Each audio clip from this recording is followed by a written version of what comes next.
And this is the condition of the bodywork that I've actually taken off the car, bearing in mind this came off a production line in Germany 54 years ago.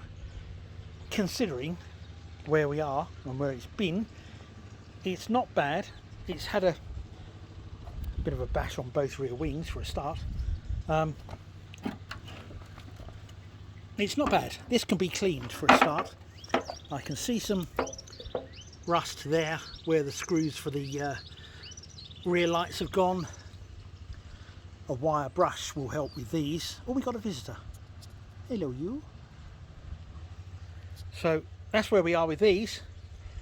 I'd like to repair them to keep them with the car as they're original, but if they're too far gone, then so be it.